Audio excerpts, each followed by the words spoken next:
Hello मित्रांनो, SGS speed maths या आपल्या यूट्यूब चॅनलवर मी आपलं स्वागत करत आहे. तर मित्रांनो, आज आपण MPSC 2020चा जो राज्यसेवेचा पूर्व पेपर झाला त्यातील बुद्धिमत्ता चाचणी हा सेक्शन पाहणार आहोत.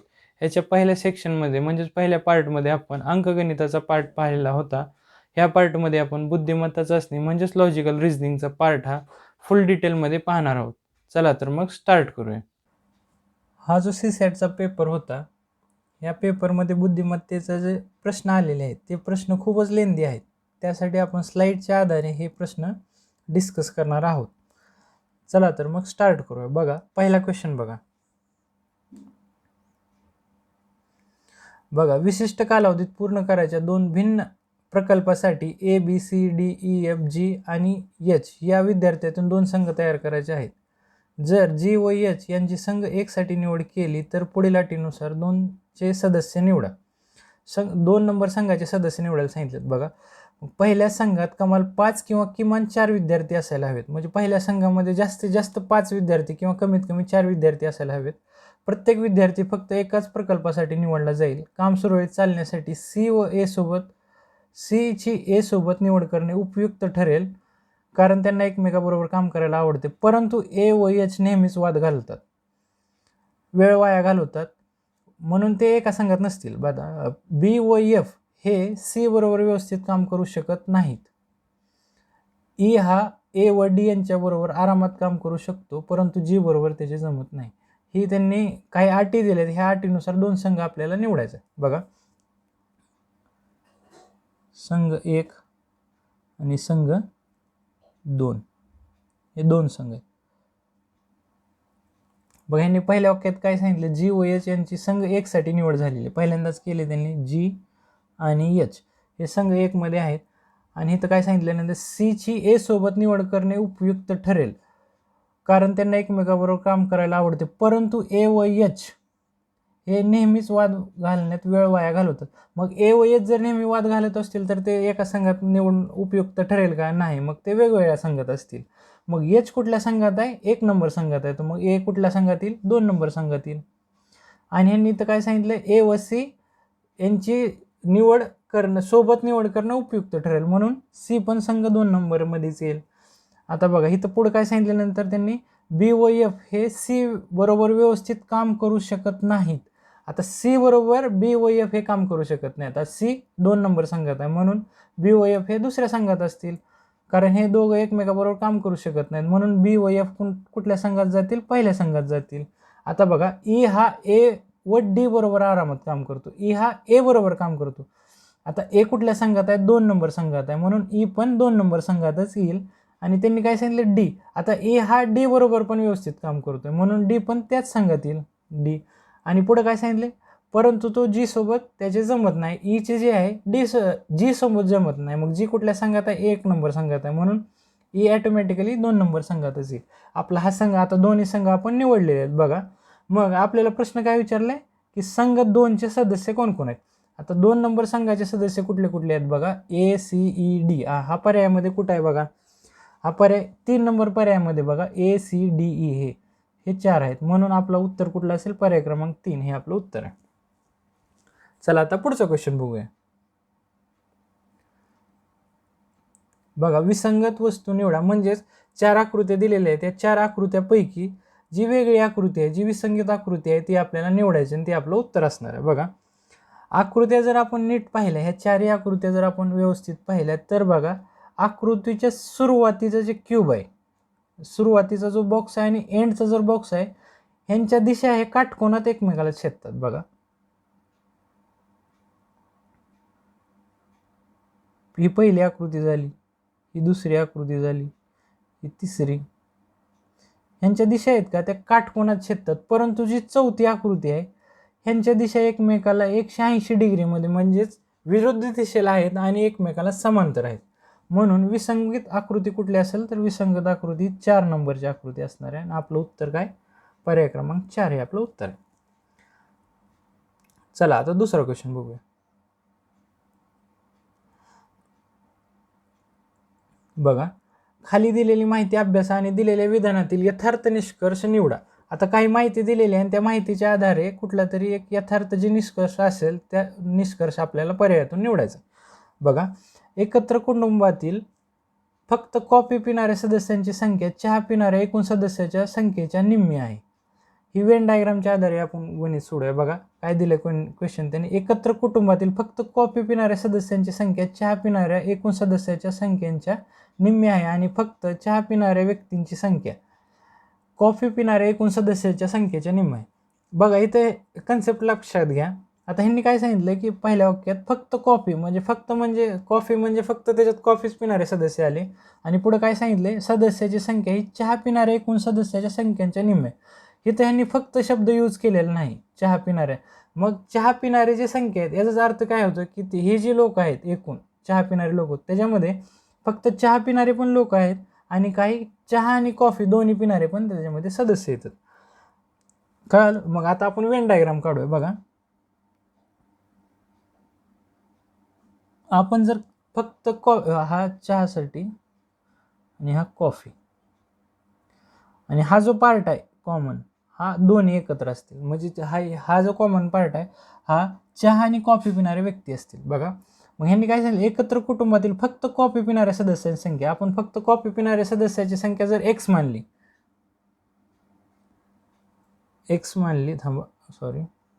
कॉफी पिणाऱ्या सदस्याची संख्या जर आपण एक्स मानली, जर मानली तर त्यांनी काय सांगितलं, पिणाऱ्या सदस्याची संख्या चहा पिणाऱ्या एकूण सदस्यांच्या संख्येच्या निम्मी आहे. मग जे चहा पिणारे व्यक्ती आहेत त्या चहा पिणाऱ्या व्यक्तीमध्ये फक्त चहा पिणारे पण येतात आणि जे व्यक्ती चहा आणि कॉफी पितात हे पण व्यक्ती येतात. मग ह्या सदस्यांच्या निम्मी आहे म्हणजेच चहा हे पिणारे जे व्यक्ती आहेत हे 2x असतील, ह्याच्या दुप्पट असणार आहेत. बरोबर आहे. आता दुसरं एक वाक्य काय सांगितलं पुढं, फक्त चहा पिणाऱ्या व्यक्तींची संख्या, आणखीन एक आपण वेन डायग्राम काढूया. चहा कॉफी काय सांगितलंय, फक्त चहा पिणाऱ्या व्यक्तींची संख्या. आता आपण इथं चहा पिणाऱ्याची संख्या पण एक्सच घेऊया. संख्या फक्त चहा पिणाऱ्या व्यक्तीची संख्या कॉफी पिणाऱ्या एकूण सदस्यांच्या संख्येच्या निम्मे. कॉफी पिणारे एकूण सदस्य, मग कॉफी पिणारे एकूण सदस्य म्हणजे कुठले कुठले असणार आहेत, त्याच्यामध्ये फक्त कॉफी पिणारे पण असणार आहेत आणि जे सदस्य कॉफी आणि चहा दोन्ही पितात हे पण सदस्य असणार आहेत.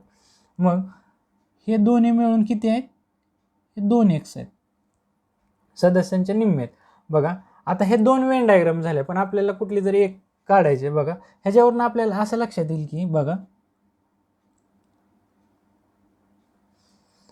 चहा आणि कॉफी आपल्याला माहित आहे फक्त कॉफी पिणारे सदस्य जे आहेत हे एवढे, फक्त कॉफी पिणारे सदस्य किती आहेत, एक्स आहेत. बरोबर आहे. आणि ह्या डायग्राममध्ये काय सांगितलं आपण, फक्त चहा पिणारे सदस्य किती आहेत, एक्स आहेत. पण ह्या दोन्ही वेन डायग्राममध्ये जर बघितलं तर एकूण सदस्य बघा, चहा पिणारे, कॉफी पिणारे आणि दोन्ही पिणारे, एक्स अधिक 2x किती होतील, 3x. ह्या पण वेन डायग्राममध्ये किती आहेत, एक्स अधिक 2x 3x. मग ह्या वेन डायग्राममध्ये हा जो कॉमन पार्ट आहे हे फक्त कॉफी पिणारे आहेत, कॉफी पिणारे हे आहेत आणि हे फक्त चहा पिणारे आहेत. आणि हे जे राहिलेले व्यक्ती आहेत ते दोन्ही पितात, चहा आणि कॉफी, आणि त्या सदस्यांची संख्या किती असणार आहे, एक्स असणार आहे. कारण दोन्ही वेन डायग्राममध्ये एकूण व्यक्ती किती आहेत, 3x. इथं पण 3x आहेत. मग आपल्याला माहित आहे फक्त इथं कॉफी पिणारे किती होते, एक्स होते, फक्त चहा पिणारे पण इथं एक्स होते, म्हणून आपण फक्त एक्स इथं घेतले आणि जे कॉमन आहेत ते पण एक्सच येतील कारण एकूण सदस्याची संख्या किती आहे, 3x आहे. मग आपल्याला आपलं कन्क्लुजन निघलं की आता काय बघा, इथं बघा फक्त चहा पिणाऱ्याची संख्या किती आली, एक्स आली, दोन्ही पिणाऱ्याची संख्या किती आली, एक्स आली, आणि फक्त कॉफी पिणाऱ्यांची संख्या पण एक्स झाली. बघा, चहा पिणाऱ्यांची संख्या किती, एक्स, कॉफी पिणाऱ्यांची संख्या किती, एक्स, आणि दोन्ही चहा आणि कॉफी पिणाऱ्यांची संख्या पण किती आहे, एक्स आहे. मग हे आपलं कन्क्लुजन आहे. आता बघा विधाने काय काय दिलेत ते बघूया. आता एक तर कॉफी म्हणजे फक्त कॉफी पिणारे किती आहेत, एक्स आहेत, किंवा एक तर चहा पिणारे किती आहेत, एक्स आहेत, किंवा दोन्ही किती जण पितात, हे दोन्ही पार्ट आहे, दोन्ही पण चहा आणि कॉफी पिणारे व्यक्ती पण किती आहेत, एक्स. या व्यक्तींची एकूण संख्या म्हणजे किती, बेरीज करावी लागेल, किती होईल, 3x होईल. एकूण संख्या फक्त कॉफी किती पितात, एक्स, ही फक्त कॉफी पिणाराच कॉलम आहे, फक्त कॉफी किती पितात, एक्स, किंवा फक्त चहा, फक्त कॉफी आणि चहा पिणारे किती आहेत, एक्स, पिणाऱ्या एकूण संख्येचे किती आहे तिप्पट आहे हे विधान आहे. मग बरोबर आहे का बघा. हे जर तसं बघायला गेलं तर हे वाक्य रचना थोडी चुकीचं आहे, पण आयोगानं हा जो विधान आहे हे पण बरोबर दिलं आहे. मग इथं काय पाहिजे होतं की एकूण संख्या फक्त कॉफी आणि इथं किंवाच्या जागी जर आणि असतं तर ते कॉफी आणि चहा पिणाऱ्या व्यक्तीची संख्या किती आहे एक्स. मग एक्स ह्यांची किती होईल तिप्पट. मग हे पर्याय विधान बरोबर आहे. बघा आता दुसरं विधान बघा. फक्त कॉफी पिणाऱ्या आणि फक्त चहा पिणाऱ्या व्यक्तींची एकूण संख्या. आता इथं आणि शब्द वापरलाय बघा. इथं आणि शब्द आहे. मग फक्त कॉफी पिणारे आणि फक्त चहा पिणारे. कॉफी पिणारे किती आहेत एक्स आणि चहा पिणारे पण किती आहेत एक्स. किती टोटल झाले 2x. एकूण संख्या कॉफी व चहा दोन्ही. आता दोन्ही पिणारे किती आहेत. कॉफी पण पितात आणि चहा पण पिणारे असे किती आहेत एक्स आहेत. मग ही एक्स येईल. एक्स ही संख्येच्या किती आहे दुप्पट आहे. मग दुप्पट आहे का एक्स 2x आणि हे 2x आहेत आणि हे एक्स आहे. मग ह्यांचं जर तुलना केली तर हे नक्कीच दुप्पट होईल. म्हणून हे पर्याय पण विधान नंबर 2 पण बरोबर आहे. मग आपलं उत्तर किती असेल बघा. पर्यायी उत्तर कुठलं आहे फक्त विधान 1 बी हे चुकीचं आहे. आणि हे तिसऱ्या नंबरचं जे पर्याय फक्त 1 व बी विधाने दोन्ही बरोबर आहेत. मग हे आपलं उत्तर असेल. कारण आपलं विधान 1 पण बरोबर आहे आणि 2 पण विधान बरोबर आहे. पण तसं जर बघायला गेलं तर विधान 1 मध्ये थोडी वाक्यरचना चुकीची आहे. मे बी तो क्वेश्चन कॅन्सल पण होऊ शकतो. पण आपण फक्त क्वेश्चन कसे सोडवायचे हे बघायचं. त्यासाठी जर किंवा बहुतेक नसेल ह्या किंवाच्या जागी आणि असेल. मग हे उत्तर बरोबर आहे. मग आपलं उत्तर काय असेल पर्याय क्रमांक 3 विधान ए आणि बी हे दोन्ही विधाने बरोबर आहेत. आता पुढचा क्वेश्चन घेऊया आपण. बघा पुढील माहिती अभ्यासा आणि दोषी व्यक्ती निवडा. त्यांनी दोषी व्यक्ती निवडायला सांगितलं. ज्या ठिकाणचे रहिवासी कोणत्याही प्रश्नाचे उत्तर म्हणून 2 वाक्य बोलतात ज्यातील एक नेहमी सत्य असते आणि एक नेहमी असत्य असते. अशा ठिकाणी राम गेला होता. त्या ठिकाणी असताना त्याला स्वतःची पिशवी चोरीला गेलेली आढळले आणि अतिथीगृहाच्या खोलीत असलेल्या 3 व्यक्तीवर त्याचा संशय आहे. त्यातील फक्त एक व्यक्ती दोषी आहे अशी त्याची खात्री आहे. जेव्हा त्याने त्यांना प्रश्न विचारले तेव्हा त्यांची उत्तरे पुढील प्रमाणे होती. आता बघा हा खरे खोटेचा प्रश्न आहे आणि इथं काय सांगितलं की प्रत्येक व्यक्ती एक वाक्य खरं बोलतोय आणि एक खोटं बोलतोय. म्हणजेच काय हे पहिलं वाक्य जर त्यानं खरं बोललं तर दुसरं वाक्य हे खोटंच असणार आहे असं. मग ह्याचं असे जर प्रकारचे प्रश्न आले असतील तर आपण काय करायचं एक खरं मानायचं आणि एक खोटं मानायचं आणि उत्तर टॅली करायचं. बघा त्यानुसार उत्तर निघतंय का ते बघायचं. मग आपण काय करूया आता आणि इथं एक लक्षात घ्या. आता आर काय म्हणला इथं 3 व्यक्ती आहेत RST हे अतिथीगृहातील 3 व्यक्ती आहेत आणि ह्यांना रामने जेव्हा प्रश्न विचारले त्याची पिशवी चोरीला गेल्यामुळं तेव्हा त्यांनी 2 उत्तरं दिले. त्याच्यातलं एक खरं आहे आणि एक खोटं आहे. मग आपण काय करूया आता पहिल्यांदा जे आर बोललेलं वाक्य 2 त्यातली येसने हे केले नाही हे जे वाक्य हे आपण आधी खरं धरूया खरं मानू. बघा हे जर वाक्य खरं असेल तर ते आर काय म्हणला येसने हे केले नाही आणि दुसरं वाक्य काय मग पहिलं जर वाक्य खरं असेल तर दुसरं काय खोटं असणार कारण प्रत्येक व्यक्ती काय एक खरं बोलतोय आणि एक खोटं बोलतोय. बघा येसने हे केले नाही जर आपण खरं मानलं तर हे दुसरं खोटं असणार आहे. मग खोटं काय मी हे केले नाही. आता मी हे केले नाही जर खोटं असेल हे जर खोटं असेल मग ह्याचं खरं काय होईल की मी हे केलं आहे. बरोबर आहे. मी हे केलं नाही हे खोटं आहे म्हणजेच काय मी हे केलं हे खरं आहे. मग मी कोणासाठी वापरलं इथं आरसाठी. मग आर काय आर दोषी कोण झाला दोषी कोण आहे आर. आपण पहिलं जर गृहीतक खरं धरलं तर बघा मी हे केले नाही ह्याचं हे खोटं आहे म्हणजेच काय होईल ह्याचं खरं की मी हे केलं आहे हे खरं असेल वाक्य खरं असेल आणि मी कोणासाठी आहे आरसाठी. मग दोषी कोण आहे आर. मग आर दोषी निघतोय का सगळ्याच्या म्हणण्यानुसार हे आपण चेक करूया. बघा येस काय म्हणतो मी हे केलं नाही येस म्हणतोय मग हे बरोबरच आहे नाही कारण दोषी कोण आहे आर आहे. मग मी हे केलं नाही म्हणल्यावर हे बरोबर आहे. आणि पीने हे केलं नाही आता एक वाक्य खरं आहे म्हणल्यावर दुसरं वाक्य खोटं असणार आहे. आता पीनं हे केलं नाही म्हणजेच ह्याचं काय होईल ह्याचा अर्थ काय होईल हे वाक्य खोटं बोललं येस पीनं हे केलं नाही म्हणजेच हे कोणी केले पीनं. मग ह्याच्यानुसार दोषी कोण ठरतोय पी. पण आपल्याला प्रश्नात काय सांगितलं की फक्त एकच व्यक्ती दोषी आहे असं त्यांनी सांगितलंय. पण ह्या पहिलं जर आपण खरं मानलं तर दोषी आर पण येतोय आणि पी पण येतोय म्हणून पहिलं जे आपण खरं धरलं हे चुकीचं आहे. मग आपण काय करूया आता पहिलं वाक्य खोटं धरूया. आता येसनं हे केलं हे आपण एक खोटं मानू. बघा येसनं हे केलं नाही हे जर खोटं असेल म्हणजेच काय कोणी केलं हे येसनंच केलं आहे. मग दोषी कोण झाला दुसऱ्या कंडिशननुसार यस झालं बघा. आणि मी हे केलं नाही हे खरं आहे, कारण कुणी केलं यसनं केलं आहे. आता बघा पहिलं वाक्य, मी हे केलं नाही असं हे म्हणतोय, मग पण ॲक्च्युली केलं आहे कोणी यसनंच केलं आहे. मग मी हे केलं नाही असं म्हणतोय म्हणजेच हे खोटं आहे. आणि पीने हे केलं नाही हे खरं आहे ना, कारण यसनं केलं आहे म्हणल्यावर पीने हे केलं नसणारच आहे, मग पी हे खरं आहे.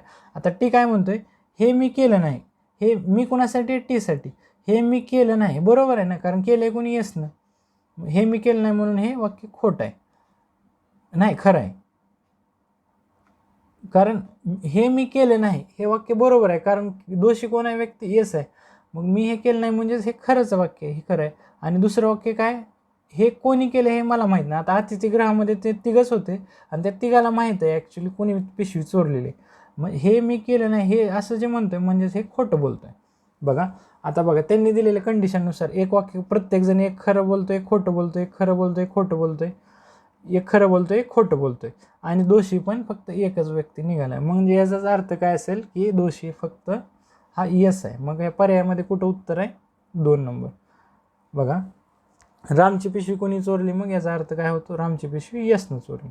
बघा खरं खोट्याचं कुठलाही क्वेश्चन आला आणि जर निगेटिव्ह स्टेटमेंट असतील तर एक खरं मानायचं आणि एक खोटं मानायचं, त्यानुसार उत्तर निघतंय का बघायचं. जर नाही निघलं तर मग जी कंडिशन आपण गृहीतक मानलेलं त्याचं उलटं करायचं आणि ते चेक करून बघायचं, अशा प्रकारे उत्तर निघेल.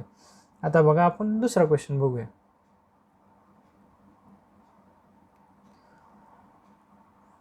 आता बघा पुढचा क्वेश्चन, एका पुस्तकाच्या कपाटात 6 पुस्तके ठेवली आहेत आणि त्या 6 पुस्तकांना LMNOPQ याप्रमाणे खुणा चिटकवल्या आहेत.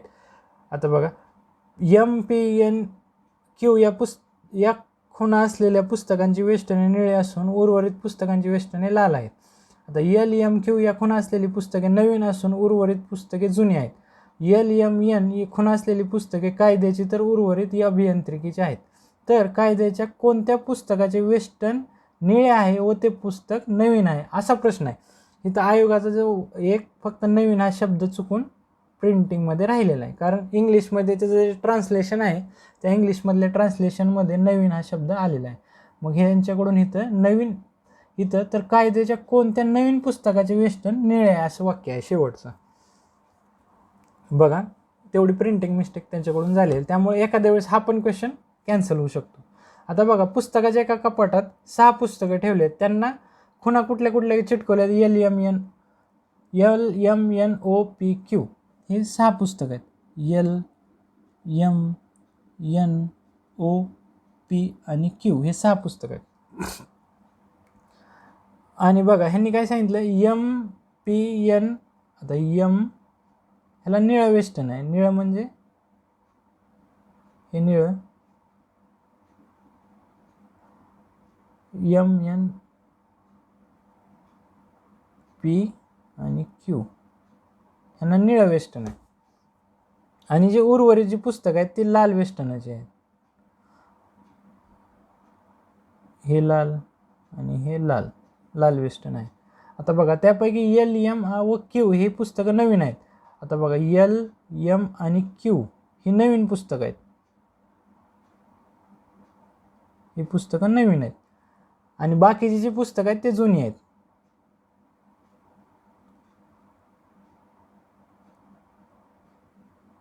ही 3 पुस्तकं जी आहेत. आता LMQ हे नवीन पुस्तक आहेत आणि राहिलेली जी 3 पुस्तकं आहेत NOP हे जुनी पुस्तकं आहेत. त्यापैकी LMN खुणा असलेली पुस्तके कायद्याची आहेत. आता ही 3 जी पुस्तकं आहेत कायद्याची आहेत. बघा ही कायद्याची पुस्तकं आहेत आणि उर्वरित जी पुस्तकं आहेत ती अभियांत्रिकीची आहेत. आता कुठली कुठली उरली, मग OPQ ही उर्वरित पुस्तकं आहेत, हे अभियांत्रिकीचे आहेत, अभियांत्रिकीचे. आणि त्यांनी काय विचारले शेवटला, तर कायद्याच्या कोणत्या पुस्तकाचे वेस्टर्न निळे आहे, आणि नवीन पुस्तक विचारले.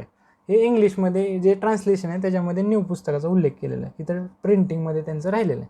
बघा आता कायद्याचे मुळात 3च पुस्तकं आहेत, ही कायद्याची 1, 2 आणि 3 पुस्तकं आहेत. ती कुठली कुठली LMQ हे कायद्याची पुस्तकं आहेत, त्यातील निळे वेस्टर्न असले, त्यातील कुठली नवीन पुस्तक विचारले. आता नवीन पण त्याच्यातली 2च आहेत, कारण जे पुस्तक आहे ते जुनं आहे, मग N कट होईल. आणि त्यांनी काय विचारले, जे निळं पुस्तक असणार. आता निळं, आता LM पैकी एक लाल आहे एक निळं आहे, मग L जे आहे ते लाल ते कट होईल, कुठलं राहील, निळं. आता हे M राहील उत्तर. मग आता कायद्याचं जे पुस्तक आहे हे यम जे पुस्तक आहे ते कायद्याचं पण आहे, निळं पण आहे, नवीन पण आहे आणि कायद्याचं पण आहे. मग आपलं उत्तर काय असेल? यम. पर्याय क्रमांक 4 हे आपलं उत्तर आहे. आता पुढचा क्वेश्चन बघूया. बघा, खाली दिलेल्या 4 विधानातील 2 विधाने एकाच वेळी सत्य असणार नाहीत, परंतु एकाच वेळेस असत्य असू शकतात. इथं शक्यता वर्तवली आणि इथं फिक्स सांगितलं की सत्य असणार नाहीत. आता प्रश्न बघा, पुढचा प्रश्न, खाली दिलेल्या 4 विधानातील 2 विधाने एकाच वेळी सत्य असणार नाहीत. हे स्टेटमेंट हे त्यांनी फिक्स सांगितलं की कंडिशन काय की सत्य असणार नाहीत. काही झालं तर 2 वाक्य सत्य असणार नाहीत आणि परंतु एकाच वेळी असत्य असू शकतात. शक्यता वर्तवली, दोन्ही जर ते वाक्य असतील विधानं ते असत्य जरी असले तरी चालतेच. म्हणजेच काय, एक सत्य आणि एक असत्य असेल तरी चालेल, फक्त सत्य असणार नाहीत हे फिक्समध्ये सांगितलेलं आहे. अशा आपल्याला आणि दिलेल्या अटी पूर्ण करणाऱ्या जोड्या निर्देशित करणारा पर्याय निवडा असं त्यांनी सांगितले. मग कुठली जोडी वरील अटी पूर्ण करते की दोन्ही सत्य असणार नाहीत, एका वेळी कधी सत्य असणार नाहीत पण ते असत्य असू शकतात, शक्यता सांगितलेलं. बघा मग पर्याय उत्तर बघा, बी व डी. आता बी कुठला आहे? हे बी आणि डी. आता बी मध्ये काय सांगितलं? एक्स चालक शहरातील काही नागरिक पाणी काळजीपूर्वक वापरतात आणि डी कुठला आहे? एक्स चालक शहरातील काही नागरिक बेपर्वाईने पाणी वापरतात. आता बघा, एक्स शहरातील काही नागरिक जर काळजीपूर्वक पाणी वापरत असतील तर काही नागरिकाबद्दल आपल्याला माहीत नाही. मग काही नागरिक एखाद्या वेळेस बेपर्वाईने, जे उरलेले व्यक्ती आहेत ते बेपर्वाईने पाणी वापरू शकतात. मग हे दोन्ही वाक्य एकाच वेळी सत्य असण्याची शक्यता भरपूर आहे. त्यासाठी ही जी जोडी आहे पहिलीची चुकीची आहे. आता दुसरी जोडी बघा, ए व सी. ए मध्ये काय सांगितले? 104 लाख शहरातील एकही नागरिक पाण्याचा एकही थेंब वाया घालवत नाही. आणि सी कुठला आहे? 104 लाख शहरातील प्रत्येक नागरिक, प्रत्येक म्हणजे सगळे आले ह्याच्यामध्ये, सगळे प्रत्येक नागरिक दुर्भिक्षेचा विचार न करता पाणी वापरतो. म्हणजे पाणी कसंही वापरतो.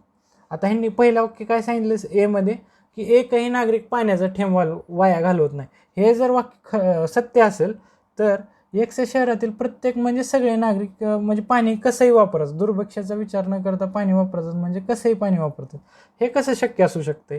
जर प्रत्येक नागरिक पाणी एकही थेंब वाया घालवत नसेल, हे जर वाक्य सत्य असेल तर हे वाक्य असत्यच असणार आहे. हे दोन्ही वाक्य कधीच सत्य असू शकत नाहीत, कारण दोन्ही वाक्य एकमेकाच्या विरुद्ध स्टेटमेंट दर्शवतात आणि ते वाक्य, ही जी जोडी आहे ते एकमेका विरुद्ध असल्यामुळे हे दोन्ही वाक्य कधीच ॲट ए टाईम सत्य असू शकत नाहीत. मग त्यामुळे पर्याय क्रमांक 2 ए व सी वाक्य बरोबर आहेत. कारण इथं काय सांगितलं? एकही वाक्य पाण्याचा थेंब वाया घालवत नाही.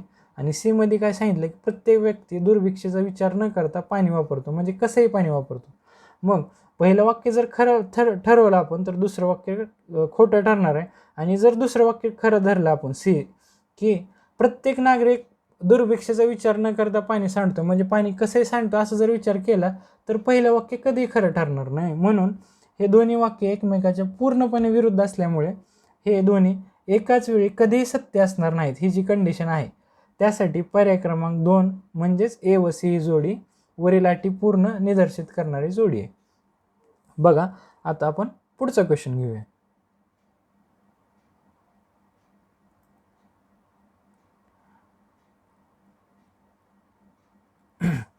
आता बघा, सणाला पूर्ण झालेल्या सत्रात तिच्या विद्यार्थ्याच्या इतिहास आकलनाच्या कार्यमानाची तुलना करायची होती. त्यासाठी तिने त्यांच्या इतिहासाशी संबंधित कृती व स्वाध्याय यांच्या दस्तावेजांचे व तिने केलेल्या वर्ग कार्याच्या नोंदीचे विश्लेषण केले. तिला आढळले की या सत्रात आशूचे कार्यमान बीनाच्या कार्यमानाच्या तुलनेत वरच्या पातळीचे आहे. आता आशूचे कार्यमान, आशूसाठी आपण ए घेऊया. आशूचे कार्यमान बीनाच्या कार्यमानाच्या वरच्या पातळीचे आहे. करीमचे कार्यमान धर्माच्या कार्यमानाच्या तुलनेत खालच्या पातळीचे आहे, म्हणजेच धर्म त्याच्यापेक्षा वरचढ आहे. आता करीमचे कार्यमान धर्मापेक्षा खालच्या दर्जाचं, हे डी आहे. डी धर्मासाठी घेऊया आपण, धर्मापेक्षा खालच्या पातळीचे आहे. आणि बीनाचे कार्यमान करीमच्या कार्यमानापेक्षा खालच्या पातळीचे आहे, म्हणजेच करीम त्याच्यापेक्षा चांगलं कार्य करतो. आता बीना हित आहे, आता करीम ह्याच्यापेक्षा, आता करीम जर इथं ह्याच्या बीनापेक्षा वरचढ असेल तर धर्म पण त्याच्यापेक्षा वरचढच असणार आहे, कारण करीम हा धर्मापेक्षा कमी कार्य करतो. आता बघा, आणि अश्रूचे कार्यमान, पुढचं वाक्य बघा, अश्रूचे कार्यमान हे माईकच्या कार्यमानापेक्षा वरच्या पातळीचे आहे. आता अश्रू कुठं आहे? इथं अश्रूचे कार्यमान जे आहे ते माईकच्या कार्यमानाच्या वरच्या पातळीचे आहे. हे स्टेटमेंट. आता ही माहिती दिलेली आहे पूर्ण, हे आपली फायनल माहिती आलेली आहे इथं. आता ह्यांनी ह्याच्यावर विधाने, ह्या माहितीच्या आधारे केलेल्या पुढील विधानापैकी कोणते विधान सत्य नाही? सत्य नाही म्हणजे असत्य आपल्याला विचारलंय, म्हणजे कुठला पर्याय चुकीचा आहे हे आपल्याला विचारलेलं आहे. आता बघा पर्याय. तर माईकच्या कार्यमानाबाबत पुरेशी माहिती नसल्यामुळे या 5चा चढता क्रम लावता येणार नाही. आता ह्या 5चा चढता क्रम लावता येते का लावता येणार नाही. आता ह्यांनी काय सांगितलंय की आता ह्या माहितीनुसार आपल्याला बघा, धर्मा, करीम हे बिनापेक्षा वर चढ आहेत आणि अश्रू पण ह्याच्यापेक्षा वर चढ आहे. पण माईकचं माहित आहे का? आता माईक फक्त अश्रूपेक्षा कमी कार्य करते, पण बिनापेक्षा कमी करते का करीमपेक्षा किंवा धर्मापेक्षा. आता माईकचं स्थान कुठे आहे हे आपल्याला माहित आहे का? ह्या माहितीनुसार माहीत नाही. त्यासाठी मग पहिलं जे आहे वाक्य, माईकच्या कार्यमानाबद्दल पुरेशी माहिती नसल्यामुळे 5चा चढता क्रम लावता येईल का आपल्याला? नाही लावता येणार. मग हे वाक्य बरोबर आहे. आता कार्यमानाच्या बाबतीत उतरता क्रम लावल्यास बिना खात्रीने 4थ्या क्रमांकावर येईल. आता बिना खात्रीने 4थ्या क्रमांकावर येईल का? येणार नाही. कारण खात्रीने, आता खात्रीने सांगता येईल का आपल्याला 4थ्या क्रमांकावर? आता बघा, बिना, करीम, धर्म आणि अश्रू ह्या तिघापेक्षा तर खालच्या दर्जाचे हे माहीत आहे.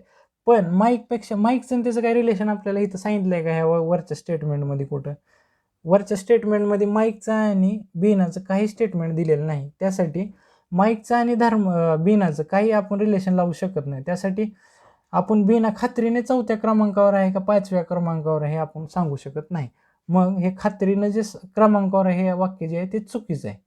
मग आपल्याला काय विचारलं? चुकीचा पर्याय निवडायचा. मग हे आपलं उत्तर हेच असणार आहे.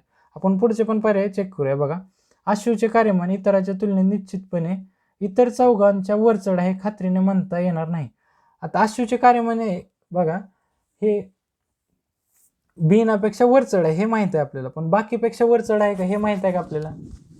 हे माहीत नाही ना. कारण करीम आणि धर्म हे बिनापेक्षा वर चढ काम करतात, पण अश्रू त्यांच्यापेक्षा वर चढ काम करतो हे आपल्याला माहीत आहे का? फक्त अश्रू जे आहे माईक आणि बिना ह्या दोघांपेक्षा वर चढ काम करते हे आपल्याला खात्रीने म्हणता येईल.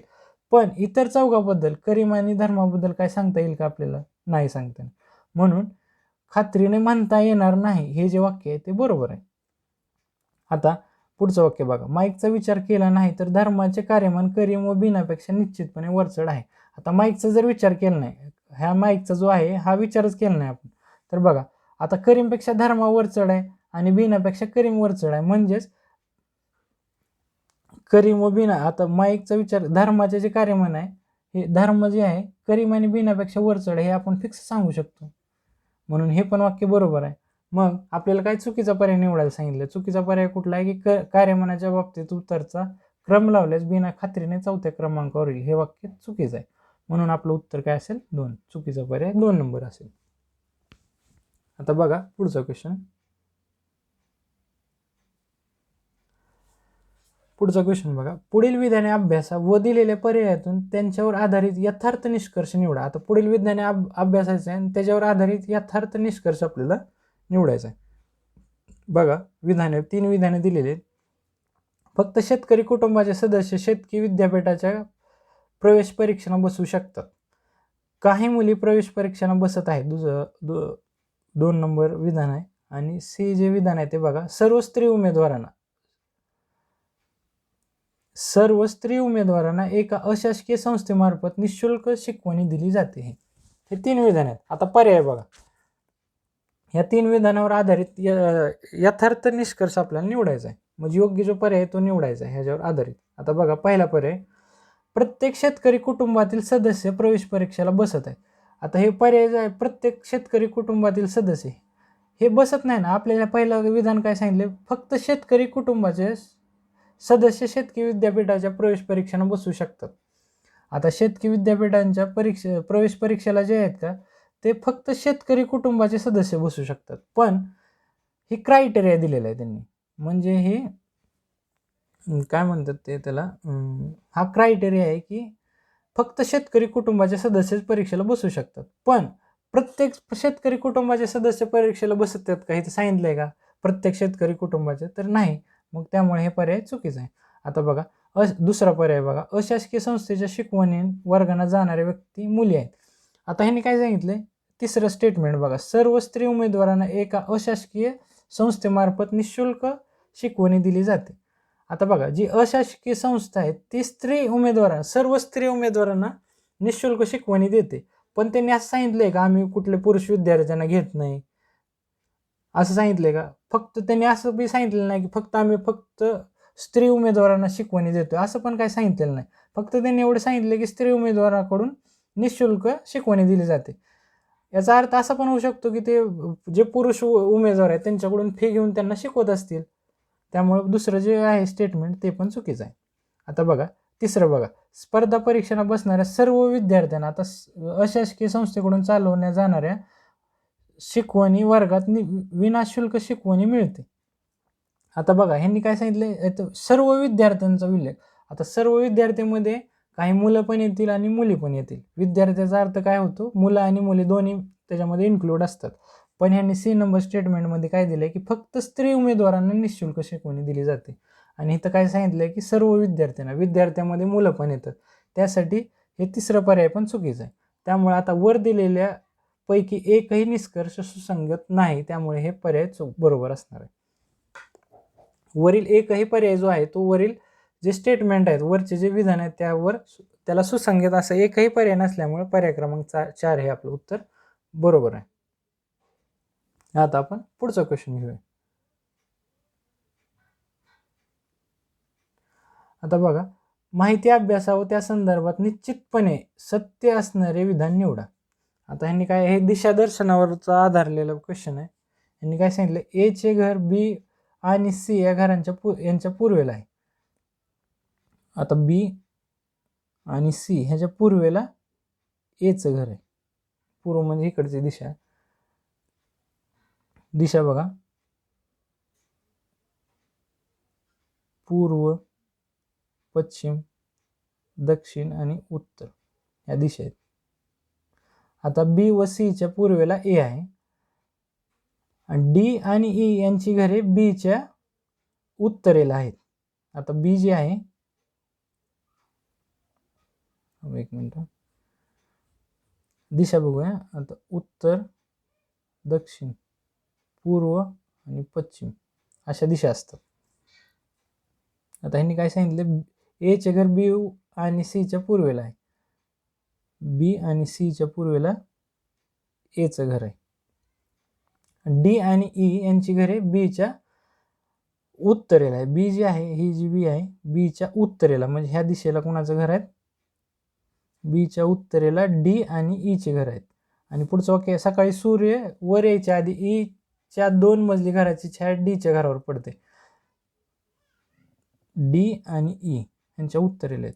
पण ह्यांनी दुसरं काय सांगितलं, सूर्य वर यायच्या आधी E च्या 2 मजली घरांची छाया D च्या घरावर पडते. D च्या घरावर जर E ची छाया पडत असेल तर मग सूर्य कुठून उगवतो, पूर्वेकडून. मग E च्या घराची छाया D वर पडत असेल म्हणजेच D च्या पूर्वेला Eचं घर असणार आहे.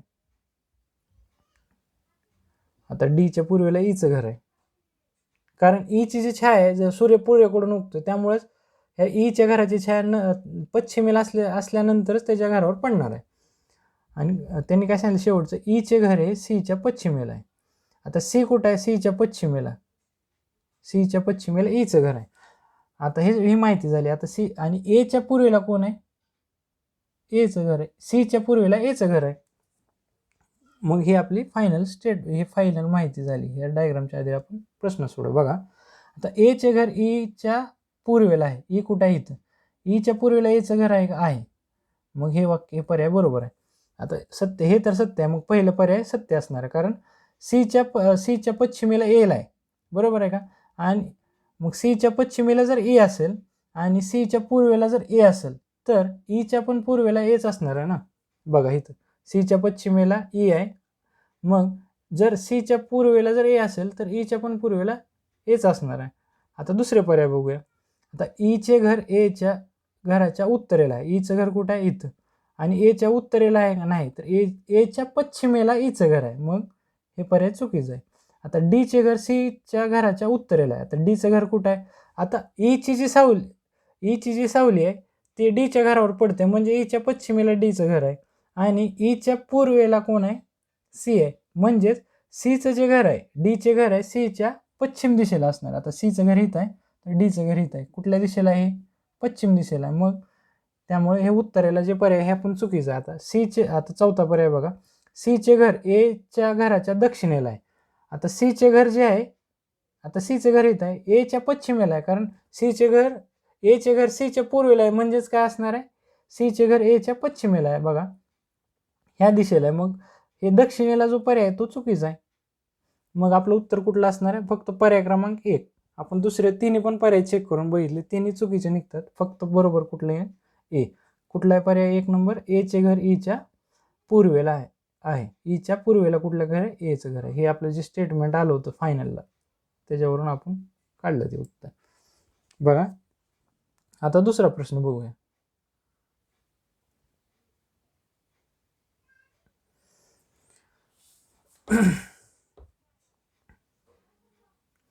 आता वरील युक्तिवादाचा आधार ठरेल असे गृहीतक पुढील पर्यायातून निवडायचा, असा प्रश्न आहे. बघा आता युक्तिवाद आपण वाचूया. बघा, जिवंत व्यक्तीचे मूत्रपिंड सुरक्षितपणे काढून घेता येते आणि ते मृत्यूच्या दारातील रुग्णाचा जीव वाचवू शकते. मूत्रपिंड प्रत्यारोपणाचे मागणी ही मूत्रपिंडाच्या पुरवठ्यापेक्षा जास्त असते. हे लक्षात घेऊन लोकांना स्वतःचे एक मूत्रपिंड विकायला प्रतिबंध करणारा भारतातील कायदा रद्द केला पाहिजे, कारण त्याच्या परिणामी अधिक प्रमाणात यशस्वी मूत्रपिंड प्रत्यारोपणे होऊ शकतात. त्यामुळे श्रीमंत रुग्णाकडून संभाव्य गरीब दात्यांची पिळवणूक होईल याची लोकांना चिंता वाटते. परंतु स्वतःच्या कुटुंबाला आधार देण्यासाठी धोकादायक व्यवसायात काम करणे हे स्वतःच्या कुटुंबाला आधार देण्यासाठी स्वतःचे मूत्रपिंड विकण्याहून फारसे वेगळे नाही, कारण रुग्णांना मूत्रपिंडे विकत घेऊन दुसऱ्या देशात प्रत्यारोपणे करून घेतली आहेत. अशा शस्त्रक्रियांचा त्यांच्या जीवाला असणारा धोका मोठा असू शकतो. आता बघा, अशा प्रकारचा जर कुठला युक्तिवाद असेल तर याच्यामध्ये स्वतःचं डोकं कधीच लावायचं नाही आणि ह्याच्यामध्ये जे दिलेलं आहे त्याच्या आधारेच आपल्याला योग्य जे गृहीतक ठरू शकते असं आपल्याला पर्याय निवडायचं. बघा आता पहिला पर्याय बघा, गरीब लोकांना मूत्रपिंड प्रत्यारोपण करून घेणे शक्य होत नाही. ह्या स्टेटमेंटमध्ये कुठं असा उल्लेख केला आहे का शक्य होत नाही किंवा गरीब लोकांना ते पॉसिबल नाही, असं ह्याच्यावर त्यांनी डिस्कसच केलेलं नाही. ह्याच्यावर चर्चा ते ह्या पूर्ण युक्तिवादामध्ये कुठंच त्याची चर्चा केलेली नसल्यामुळं हा पहिला पर्याय चुकीचा आहे. आता बघा दुसरा पर्याय बघा, भारतातील काही गरीब लोक मूत्रपिंड विक्रीसाठी इच्छुक असतात. आता हा पर्याय जर बघितलं तर तसा योग्य असू शकतो, कारण आता हे बघा दुसरं वाक्य जर बघितलं आपण, मूत्रपिंड प्रत्यारोपणाची मागणी ह्या मूत्रपिंडाच्या पुरवठ्यापेक्षा जास्त असते. हे लक्षात घेऊन लोकांना स्वतःचे एक मूत्रपिंड विकायला प्रतिबंध करणारा भारतातील कायदा, आता प्रतिबंध करणारा भारतातील कायदा रद्द केला पाहिजे. आता भारतामध्ये कायदा आहे की लोकांना जे मूत्रपिंड विकायला प्रतिबंध करणारा असा कायदा आहे. आता कायदा केला याचा अर्थ काय की काहीतरी लोक मूत्रपिंड विकत असणार आहेत आणि त्यांना प्रतिबंध करण्यासाठी हा कायदा केलेला आहे, बरोबर आहे का. त्यासाठी हा भारतातील काही गरीब लोक मूत्रपिंड विक्रीसाठी इच्छुक असतात, ह्या एक वाक्य. आणि दुसरं वाक्य काय आहे बघा, स्वतःच्या कुटुंबाला आधार देण्यासाठी स्वतःचे मूत्रपिंड विकण्याहून फारसे वेगळे नाही. आता बघा, हे धोकादायक व्यवसायात काम करणे हे स्वतःच्या कुटुंबाला आधार देण्यासाठी स्वतःचे मूत्रपिंड विकण्याहून फारसे वेगळे नाही, हे एक स्टेटमेंट आहे. बघा ह्याच्यावरून पण असं लक्षात येतं की बाबा काही लोक मूत्रपिंड विकण्याला हे इच्छुक असू शकतात. हे वाक्य बरोबर असू शकते. आपण दुसरे पण पर्याय चेक करूया. बघा आता अनेक देशात तुरळक मूत्रपिंड प्रत्यारोपणे यशस्वी होतात. आता इथं काही देशात, आता शेवटचं वाक्य बघा, काही रुग्णांनी मूत्रपिंड विकत घेऊन दुसऱ्या देशात प्रत्यारोपणे करून घेतली आहेत. अशा शस्त्रक्रियांना त्यांच्या जीवाला असणारा धोका मोठा असू शकतो असं सांगितले. त्यामुळे यशस्वी होतात हे वाक्य पण चुकीचं आहे. आता इथं धोका मोठा हे सांगितले, त्यासाठी हे जे यशस्वी होतात हे पण चुकीचं आहे. आता कायद्यातील बदल प्रत्यारोपणासाठी मूत्रपिंडाच्या पुरेशा पुरवठ्याची हमी देईल. इथं चौथा पर्याय काय, हमी देईल. शेवटचा शब्द काय, मूत्रपिंडाच्या पुरेशा पुरवठ्याची हमी देईल असं फिक्स सांगितलं का त्यांनी. आता इथं बघा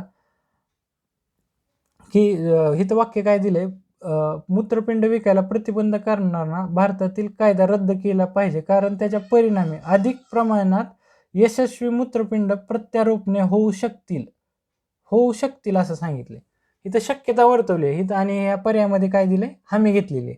म्हणजे खात्रीने सांगितले की पुरवठा भरपूर होईल, जेवढं पाहिजे तेवढं होईल असं त्यांनी हमी घेतली का इथं स्टेटमेंट कुठं युक्तिवादामध्ये कुठंच घेतलेलं नाही. त्यासाठी चौथा पर्याय पण चुकीचा आहे. फक्त पर्याय क्रमांक 2 हा त्यासाठी बरोबर आहे. कारण कायदा आहे, कायदा रद्द केला पाहिजे म्हणजेच काय, कायदा कशासाठी केला, काही लोक जे इच्छुक असतील त्यांना ते प्रतिबंध करण्यासाठी कायदा आहे. त्या याचाच अर्थ काय होतो की काही लोक काय मूत्रपिंड विक्रीसाठी इच्छुक असतात. हे वाक्यावरून हे जे स्टेटमेंट आहे 2 नंबरचं की भारतातील काही गरीब लोक मूत्रपिंड विक्रीसाठी इच्छुक असतात, हे वाक्य बरोबर आहे. आता दुसरा क्वेश्चन बघूया आपण.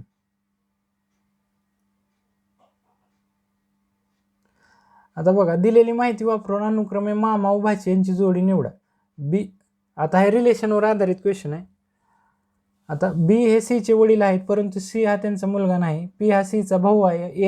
ए आणि बी हे जोडपे आहेत. क्यू आणि सी ची मुलगी, क्यू ही सी ची मुलगी आहे. आर हा पी चा मुलगा आहे. एस आणि पी हे जोडपे आहेत. तर टी हे एस चे वडील आहेत. ही माहिती दिली, ह्या माहितीच्या आधारे आपल्याला मामा भाची यांची जोडी निवडायची. बघा, कुठल्याही ब्लड रिलेशनचं जर क्वेश्चन आला असेल तर काही बेसिक खूण आपण करून फिक्स करून घेऊयात, जेणेकरून आपण कुणासाठी काय वापरले हे आपल्याला कन्फ्यूज होणार नाही. बघा, जर पुरुष असेल तर आपण कधी हे चौकोन घेणार आहे पुरुषासाठी. जर स्त्री असेल तर त्याच्यासाठी सर्कल घेणार आहे. जोडपे जर असेल तर त्याच्यासाठी दोन्हीकडे बाण असलेला असं आपण खूण करणार आहे. आणि भावंडे जर असतील तर त्यांच्यासाठी फक्त प्लेन रेस घेणार आहे. ह्या खुणा आपण जर घेतल्या तर आपण कुणासाठी काय वापरलंय हे कन्फ्युजन होणार नाही आणि आपल्याला लगेच लक्षात येईल. आता बघा, यांनी काय सांगितले, बी हे सी चे वडील आहेत. पहिलं वाक्य, बी हे सी चे वडील आहेत. वडील मग हे पुल्लिंग असतात, मग चौकोन करून बी हे सी चे वडील आहेत. परंतु सी हा त्यांचा मुलगा नाही म्हणजे बी हे सी चे वडील आहेत, परंतु सी हा त्यांचा मुलगा नाही म्हणजेच काय असेल, मुलगी असेल सी, म्हणून हे स्त्रीलिंगी आपण राऊंड करून घेऊया, मुलगी आहे.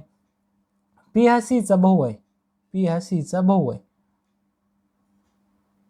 भाऊ म्हणजे पुल्लिंग, आपण हे त्याला चौकोन करून घेऊया आणि प्लेन रेस केलेली आता. आणि ए आणि बी हे जोडपे आहेत. आता ए आणि बी हे जोडपे आहेत. आता हा बी हा पुरुष आहे, मग हे ए जी असणार आहे ते स्त्री असणार आहे. आणि जोडपेसाठी आपण दोन्हीकडे बाण करून घेणार आहोत. म्हणजे सीचे आणि पीचे, बी आणि हे आई वडील आहेत. आता क्यू ही सीची मुलगी आहे. मुलगी म्हणल्यावर आपण त्यासाठी राऊंडच घेणार आहे. आणि आर हा पीचा मुलगा आहे. यस आणि पी हे जोडपे आहेत. यस आणि पी, आता पी हा पुरुष आहे म्हणलं यस ही स्त्री असणार आहे. आणि जोडप्यासाठी आपण हे करून घेतोय. आणि टी हे यसचे वडील आहेत. हे पूर्ण आपले डायग्राम आलेले आहे. आता ह्याच्यावरून आपल्याला काय विचारले, मामा आणि भाचा. मामा म्हणजे काय, आईचा भाऊ. आता क्यूची आई कोण आहे, सीचा भाऊ कोण आहे, पी. म्हणजेच क्यू आणि पी हे मामा भाची जोडी आहे. ह्या पर्यायामध्ये कुठे आहे, पर्याय क्रमांक 2, पी व क्यू. मग मामा भाची जोडी कुठली असेल, पी आणि क्यू. हे आपलं उत्तर आहे. बघा, आता पुढचं क्वेश्चन घेऊया.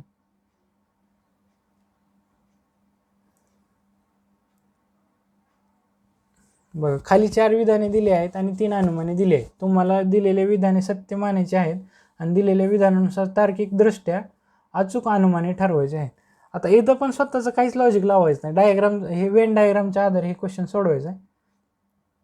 बघा, आता काय दिलंय, सर्व रस्ते बसेस आहेत. आता सर्व रस्ते, हे रस्ते घेऊया, हे बसेस आहेत. सर्व रस्ते आणि बसेस आहेत.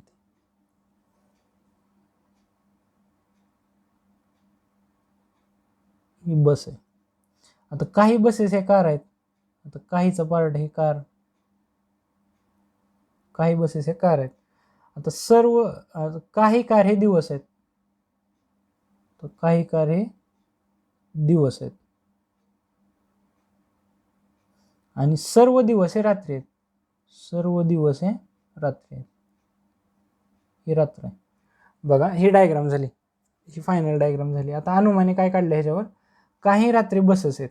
आता रात्री कुठे आहेत, हे रात्रीचं आहे आणि हे बस आहेत. आता रात्री आणि बसमध्ये काय रिलेशन आहे का, नाही. मग काही रात्री बसेस आहे, पहिला अनुमान चुकीचं आहे. आता दुसरं बघा, काही रात्री कार आहेत. आता रात्रीचा आणि दिवसाचा जो हा कॉमन पॉईंट आहे, कॉमन पार्ट आहे, हा कार आणि रात्रीसाठी आणि दिवसासाठी एकच आहे. मग याचाच अर्थ काय होतो की काही रात्री ह्या कार आहेत.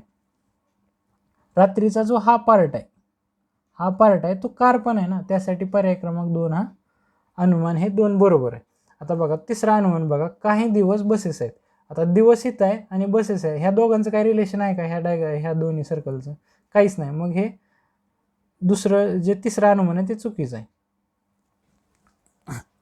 काही रात्री कार आहेत. मग आता पर्याय उत्तर बघा, एकही सत्य नाही. एक अनुमान 2 नंबरचं सत्य आहे, मग पहिलं अनुमान चुकीचं आहे.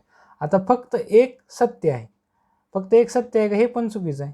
आणि फक्त 2 सत्य आहे, हे बरोबर आहे. आणि फक्त 3 सत्य आहे, हे चुकीचं आहे, कारण 3 नंबरचा पर्याय चुकीचा आहे. मग आपलं उत्तर काय असेल, पर्याय क्रमांक 3, फक्त 2 नंबरचं अनुमान बरोबर आहे, हे आपलं उत्तर असणार आहे.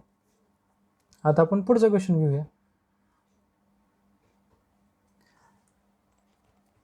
बघा एक उतारा दिलेला आहे, त्यावर आधारित क्वेश्चन विचारले आहेत. बघा आता journal of clinical endocrinology and metabolism मध्ये प्रसिद्ध झालेले ट्रायक्लोसन हे रसायन आणि त्याच्या संपर्काचा हाडांची खनिज घनता तसेच हाडांच्या ठिसूळपणाचा यांच्यातील सहसंबंधाचा शोध घेणारे त्या प्रकारचे पहिले संशोधन आहे. साबण, टूथपेस्ट, हातसफाई साबण इत्यादी प्रकारच्या गृहोपयोगी उत्पादनाच्या माध्यमातून व्यक्ती ट्रायक्लोसनच्या संपर्कात येऊ शकते. तथापि ट्रायक्लोसन व मानवी हाडांचे आरोग्य यांच्या संबंधाविषयी फारच थोडी माहिती उपलब्ध आहे. प्राण्यांच्या हाडांच्या घनतेवर विपरीत परिणाम करण्याची क्षमता ट्रायक्लोसनमध्ये असण्याची शक्यतेची प्रात्यक्षिके प्रयोगशाळेतील अभ्यासातून सिद्ध झालेले आहेत, असे ट्रायक्लोसिनच्या परिणामाचा अभ्यास करणाऱ्या वैज्ञानिकाने म्हटले आहे. वरील माहितीवर आधारलेला सर्वात उचित निष्कर्ष निवडा असं सांगितलं. वरील जो उत्तर आहे त्यावर आधारलेला सर्वात उचित पर्याय आपल्याला निवडायचा. आता बघा पर्याय बघूया. आता प्राण्यांच्या हाडावर होणाऱ्या ट्रायक्लोसनच्या परिणामाबाबत फार थोडी माहिती उपलब्ध असली तरीही वरील यादीत असलेल्या उत्पादनात त्याचा वापर करण्यावर बंदी घालणे आवश्यक आहे. आता ह्यांनी काय सांगितले, आता माहिती फार थोडी सांगितलेली आहे आणि प्राण्यांच्या हाडावर होणाऱ्या ट्रायक्लोसनच्या परिणामाबद्दल फार थोडी माहिती आहे असं सांगितले त्यांनी. फार थोडी माहिती उपलब्ध असल्यामुळं आणि वरील उत्पादनात त्यावर वापर करण्यावर बंदी घालणे आवश्यक आहे सांगितले. आता परिणामच वर फार थोडी माहिती उपलब्ध आहे, मग त्याच्यावर आपण कसं बंदी घालू शकतोय. माहिती थोडी उपलब्ध असल्यामुळं आपण कुठल्याही कन्क्लुजनवर जाऊ शकत नाही, त्यासाठी बंदी घालणे योग्य नाही. त्यासाठी पहिला पर्याय चुकीचा आहे. आता बघा मानवी हाडावर नेमका कोणता परिणाम होतो हे माहीत नसल्यामुळे व्यक्ती वापरत असलेल्या विविध उत्पादनात ट्रायक्लोसनचा वापर करण्याबाबत कोणतेही प्रतिबंधक उपाय करण्याची आवश्यकता नाही. आता बघा मानवी हाडावर कोणता परिणाम होतो हेच माहीत नाही आपल्याला. आता मानवी हाडावर त्याचा काय परिणाम होतो हे माहीत नाही, त्यामुळं त्यावर प्रतिबंधक उपाय करण्याची आवश्यकता नाही हे कसं म्हणणं योग्य होईल. आता बघा जर आणि इथं त्यांनी हे पण सांगितलं की प्राण्यांच्या हाडावर विपरीत परिणाम करण्याची क्षमता ट्रायक्लोसनमध्ये असणारे प्रात्यक्षिक आहे ते प्रयोगशाळेमध्ये सिद्ध झालेले आहे, त्यासाठी प्रतिबंध उपाय करण्याची आवश्यकता नाही, हे पण वाक्य चुकीचं आहे. आता चौथा पर्याय बघू. ट्रायक्लोसन आणि हाडांची खनिजांची घनता यांच्यातील सहसंबंध यांचा शोध पूर्वीच घेतला आहे. आता पूर्वीच शोध घेतला आहे का ह्यांनी, नाही. आता ह्यांनी काय सांगितलं, शोध घेणारे त्या प्रकारचे पहिले संशोधन आहे. हे पहिले संशोधन असल्यामुळे ह्याच्या पूर्वी संशोधन झाले आहे का, नाही. त्यामुळे पर्याय क्रमांक 3 पण चुकीचा आहे. आता बघा चौथा पर्याय बघा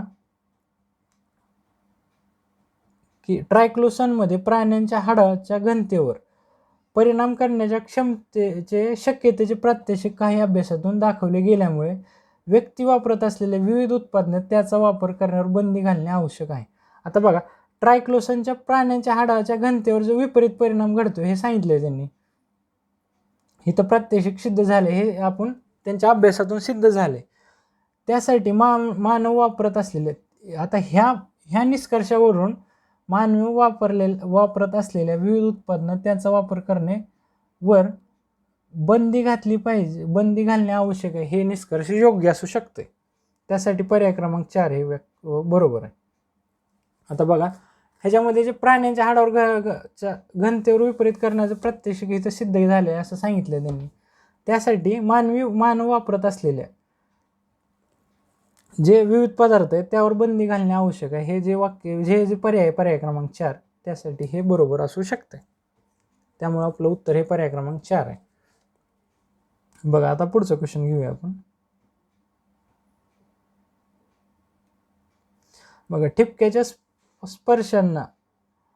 ठिपक्यांच्या परस्परांना छेदणाऱ्या कर्णरेषावरून व त्यापासून तयार झालेल्या समभुज चौकोनावरून घडी घालून लहान त्रिकोणाकार मिळवला. लहान जर त्रिकोण मिळवला तर डावीकडे दिलेल्या पारदर्शक कागद जो आहे तो पारदर्शक आहे. पान अभ्यास आणि पर्यायातून उचित घडी निवडा. आता बघा, ह्या जो समभुज चौकोन आहे, समभुज चौकोनाला जर आपण घडी घालून एक त्रिकोण तयार केला, तर त्रिकोण तयार केल्यानंतर जो योग्य असेल, उचित घडी जी आहे योग्य, ह्या पर्यायातून आपल्याला निवडायचे. बघा, आता ही घडी घालून कुठला तरी त्रिकोण तयार करायचा, आपल्याला कुठंतरी त्रिकोण तयार करायचा. मग कुठलाच त्रिकोण करायचं हे कसं निवडायचं? बघा, जी एकच घडी घालून त्रिकोण तयार होईल आणि जास्तीत जास्त सिम्बॉल जर तयार होत असतील तर अशी घडी आपण निवडूया. बघा, आपण जर काय केलं तर सगळ्या गाड्या घालून शेवटला हा त्रिकोण निवडला, म्हणजे हा त्रिकोण तयार करायचा गाड्या घालून, बरोबर आहे. मग हा जर त्रिकोण तयार केला तर ही जी आकृती आहे, बाणाची जी आकृती अशी, ही तर फिक्स राहणार आहे, हे बरोबर आहे. कारण ह्या समभुज त्रिकोणाची घडी घालून आपण हा त्रिकोण तयार करायचं ठरवलं या प्रकारचं. तर शेवटचे जे फायनल आहे ह्याच्यावर तर काय घडी घालायची गरज नाही ना, कारण घडी घालून ह्याच्यावर सगळ्या तयार करायचं ह्या घडीवर. त्यासाठी बाणाची जी दिशा आहे, हा जो बाणाची जी दिशा आहे ती शेवटच्या आकृतीमध्ये अशी राहणार आहे. आणि ही जी आकृती आहे बघा, हा जो चौकोन आहे हा फक्त ह्याच्यावर असा उलटा घातला तर ह्याच्यावर त्रिकोण तयार होईल. त्यासाठी हा जो भरीव जो बाण आहे त्याची दिशा कशी होईल? हा असा घातल्यानंतर उलटी दिशा होईल, बरोबर आहे. हा जो भरीव आहे त्याची उलटी दिशा होईल आणि ही बाण जो आहे बाणाची दिशा अशी येईल शेवटच्या फायनलमध्ये, आपण जर ही दिशा निवडली तर. बघा, मग पर्यायामध्ये कुठल्या आकृतीमध्ये हा भरीव त्रिकोण आणि हा जो बाण आहे, हा बाण ह्या दोघांची दिशा एकमेकाच्या विरुद्ध दिशेला आहे आणि ते दोघांना एकमेकाला समांतर आहेत अशी निवडा. बघा, पहिल्या आकृतीमध्ये जर बघितलं तर इथं बाण आणि हा भरीव जो त्रिकोण आहे हो एकाच दिशेला आहे, त्यासाठी पर्याय क्रमांक हा चुकीचा आहे. आता दुसऱ्या पर्यायामध्ये जर बघितलं इथं तर भरीव बाण आणि हे बाण काटकोनात छेदतात, त्यामुळे हे पण चुकीचं आहे. आता तिसरी जर आकृती बघितली तर इथं भरीव बाण ह्याची दिशा आणि बाणाची दिशा जी आहे ती एकमेकाला समांतर आहे आणि विरुद्ध दिशेला आहे, ही एकमेकाला विरुद्ध दिशा आहे.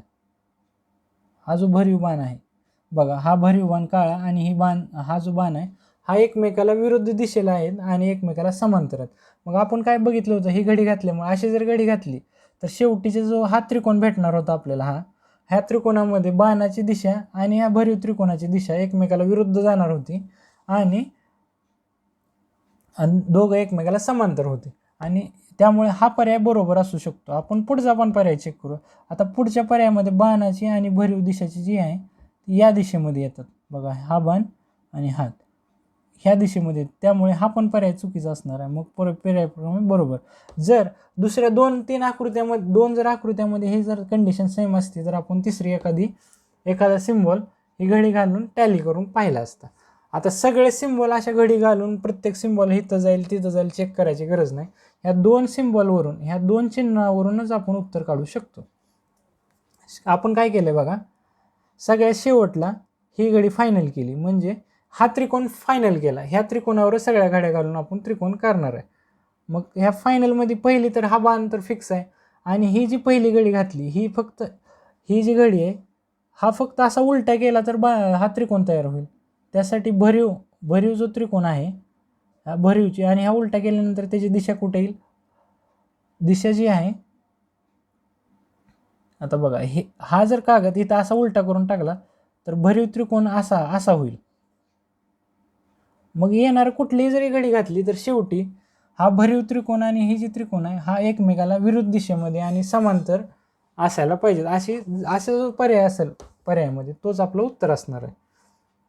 आणि ह्या दोघांवर पण जर उत्तर निघत नसेल तर तिसरी एखाद्या सिम्बॉलला आपण टॅली करून, आता बघा हा जर चंद्र इकडे टाकला, ही जर घडी इकडे टाकली तर चंद्र असा जो पोकळ चंद्र आहे तो असा प्रकार येईल. आणि ही घडी नंतर परत अशी घातली तर हा जो चंद्र आहे हा असा येईल. मग पर्याय आकृतीमध्ये बघा काय काय ठरवायचं आहे की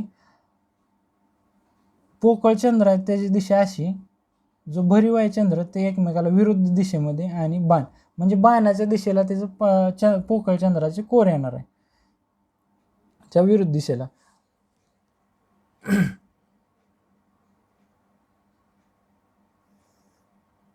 त्यामुळे सगळी आकृती काय असे चेक करायची गरज नाही, फक्त ह्या दोनच सिम्बॉलवरून आपलं उत्तर निघून जाईल आणि पर्याय क्रमांक 3 हे आपलं उत्तर असणार. आणि परीक्षेमध्ये कसं असतं, वेळ कमी असल्यामुळं आपण कमीत कमी वेळेमध्ये क्वेश्चन सोडवणे गरजेचे असते. त्यामुळे 2 ह्याच्यावरून जर उत्तर निघत असेल तर पुढच्या गोष्टीची काय टॅली करायची गरजच नाही ना आपल्याला.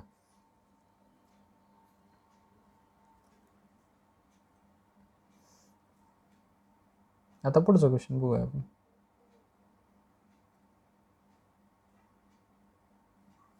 आता बघा, पुढील संवाद काळजीपूर्वक वाचून आणि त्याचा पुरावा म्हणून उपयोग करून खजिना शोधक आणि पुरातत्व यांच्यातील असहमतीचे, तर काय विचारले, असहमतीचे निर्देशन करू शकणारे अनुमान पर्यायातून निवडा.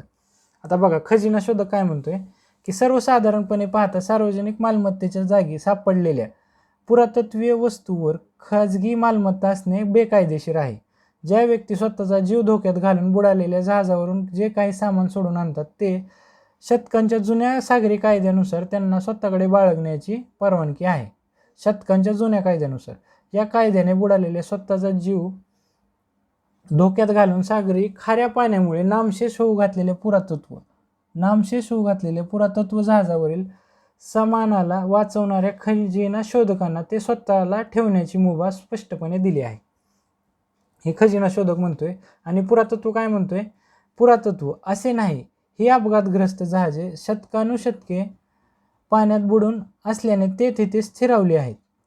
त्यांना धोका आहे तो फक्त लोभी खजिना शोधकांचा. प्रचंड नफा कमवण्यासाठी ते वस्तू लुटण्याच्या घाईत बहुमोलाच्या पुरातत्वीय पुराव्यांचा नाश करतात, असं पुरातत्व म्हणतोय.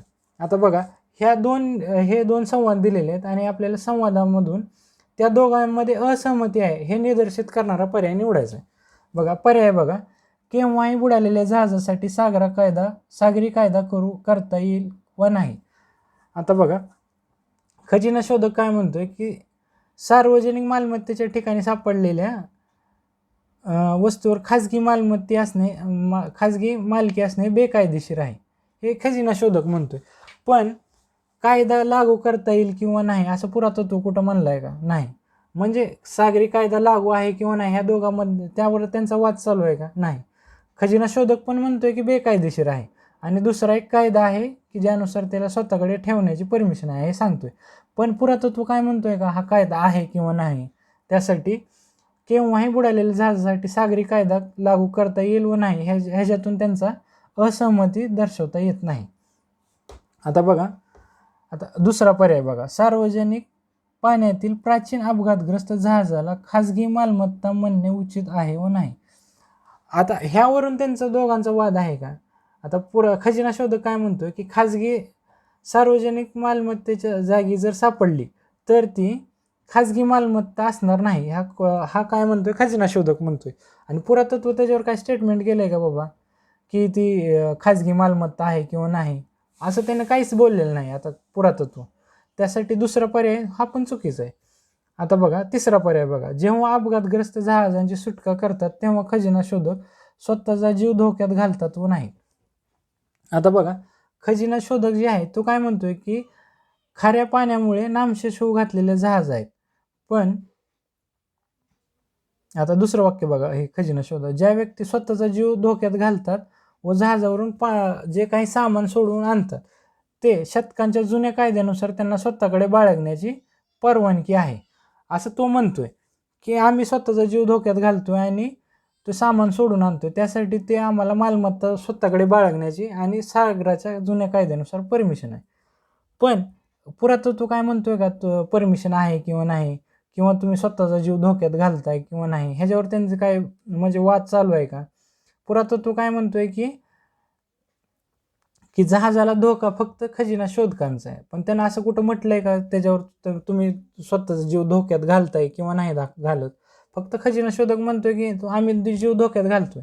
पण पुरातत्व म्हणतोय का तुम्ही तुमचा जीव धोक्यात घालत नाही, असं कुठंच म्हणलेलं नाही. त्यासाठी पर्याय क्रमांक 3 पण चुकीचा आहे. आता बघा पर्याय क्रमांक 4 बघा, की कोणत्या कोणातून एखादा प्राचीन जहाजाला ते नामशेष होऊ घातले आहे व नाही. आता हे बघा, आता पुरातत्व काय म्हणतोय, खजिना शोधक काय म्हणतोय, खजिना शोधन काय म्हणतोय की आता शेवटचं वाक्य जर बघितलं, हे शेवटून 2 नंबरचं, तर खाऱ्या पाण्यामुळे नामशेष होऊ घातलेल्या पुरातत्व जहाजाच्या, आता ह्याचं काय सांगितलं की जहाज जे आहे खाऱ्या पाण्यामुळे नामशेष होऊन घातलेले आहेत. पण खजिना शोधक काय म्हणतो इथं की जी शतकानुशतके पाण्यात बुडून असल्यामुळे ते तिथे स्थिरावले आहेत.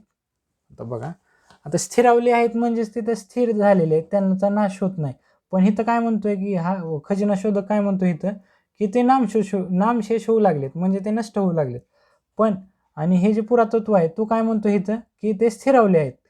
त्यामुळं जे पर्याय क्रमांक 4 आहे ते या दोघातील विरोधाभास दाखवतोय. म्हणजे ह्यावरून त्या दोघांचा वाद आहे हे दर्शवणारे पर्याय क्रमांक 4 आहे. त्यामुळे पर्याय क्रमांक 4 हे आपलं उत्तर आहे. कारण पुरातत्व काय म्हणतोय की इथं वाक्य स्थिरावलेले आहेत आणि खजिना शोधक काय म्हणतोय की नामशेष व्हायला लागले, म्हणजे ते नष्ट व्हायला लागलेत. आणि पर्याय काय म्हणतोय आणि पर्याय क्रमांक 4 पण काय म्हणतोय की ते जहाज नामशेष होऊ लागले किंवा नाही हे म्हणण्याबाबतच त्यांचं एकमत नाही. त्यासाठी हा जो पर्याय क्रमांक 4 आहे ते आपलं उत्तर आहे. की ह्या पर्याय क्रमांक 4 वरून असं त्या दोघांमध्ये असहमती असल्याचं आपल्याला दिसून येतं. आता आपण दुसरा क्वेश्चन घेऊया.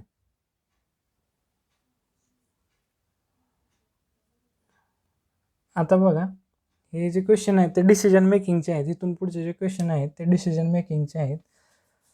म्हणजेच कुठलं तरी एक आणि डिसिजन मेकिंगमध्ये फक्त एक चुकीचा पर्याय असतो, बाकीचे जे पर्याय असतात ते बरोबर असतात. फक्त मार्क कमी, त्याच्यातील उचित पर्याय जो असतो तो आपल्याला निवडायचा असतो. आणि ह्याच्यामध्ये 4 पर्याय दिलेले असतात. जो सगळ्यात उचित आहे त्याला 2.5 मार्क असतात, त्याच्यापेक्षा कमी आहे त्याला 1.5 मार्क, आणि त्याच्यापेक्षा कमी आहे त्याला 1 मार्क, आणि जो एकदम कमी उचित असतो म्हणजे चुकीचं म्हणता येणार नाही, फक्त कोणकोणते डिसिजन घेऊ शकतात पण तो त्या सिच्युएशनला जर मॅच होत नसेल तर त्याला 0 मार्क असतात. आता बघा, आता काही एक इथं कंडिशन दिलेली आहे, त्या कंडिशननुसार तुम्ही काय योग्य पर्याय निवडाल हे आपल्याला सांगितलं. आता बघा, तुमच्या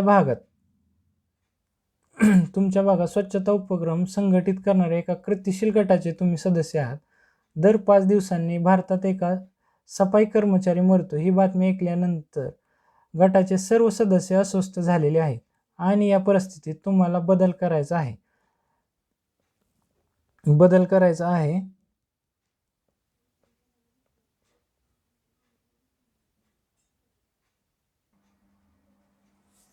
डिसिजन मेकिंगचे क्वेश्चन आहेत बघा. ह्याच्यामध्ये 4 पर्याय दिलेले असते, 4 पैकी 1 चुकीचा असतो आणि 1 बरोबर असतो. बाकीच्या प्रश्नाला कमी मार्क असतो.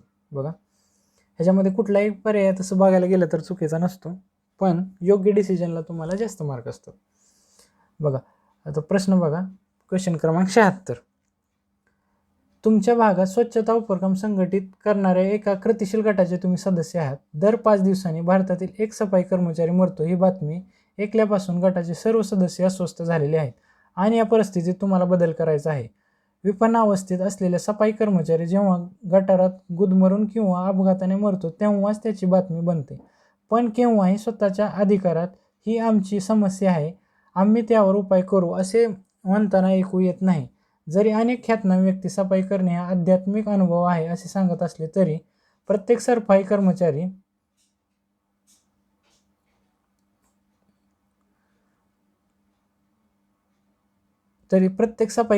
अन्य लोकांची विष्ठा हाताने साफ करतो, कारण त्यांच्याकडे पर्याय नसतो. आणि ज्या जमाती सफाईशी जोडलेल्या आहेत त्यात जन्माला येणाऱ्यांना पर्यायी नोकऱ्या मिळत नाहीत. या वस्तुस्थितीशी तुम्ही परिचित आहात. अशा संस्थेच्या अंदाजानुसार आपल्या देशातील अशा सफाई कर्मचाऱ्यांची संख्या 1.5 लाखाच्या जवळपास असावी. या गटाचे सदस्य म्हणून तुम्ही इतर सदस्यांना प्रेरित करायला प्राधान्य द्याल. पर्यायातून कुठल्या ह्याला प्रेरित करायला प्राधान्य द्याल असा प्रश्न आहे. बघा, पहिला पर्याय बघा, निधी गोळा करून हेच हातसफाईचे असभ्य काम स्वतःवर घेणारे तांत्रिक उपकरण विकसित करण्यासाठी अन्वेषण गाठण्याला. आता तुम्ही निधी गोळा करून हातसफाईचे असभ्य काम स्वतःवर घेणारे यांत्रिक उपकरण विकसित करण्यासाठी आणि अन्वेषण गाठण्याला प्राधान्य द्याल का? तर नाही.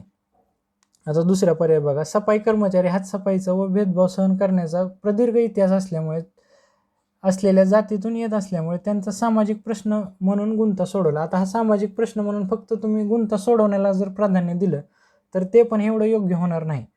आता दुसरा पर्याय बघा, जेव्हा व्यक्ती अशा जातीत वाढते तेव्हा तिची किंवा त्याच्या अन्यायाच्या विरोधात उभे टाकण्याची क्षमता जन्मताच पांगळी केली जाते, म्हणून सफाई कर्मचाऱ्यांना सक्षम व्हायला सहाय्य करायला पाहिजे. आता हे पण तुम्ही करू शकता, सक्षम व्हायला तुम्ही सहाय्य करू शकता.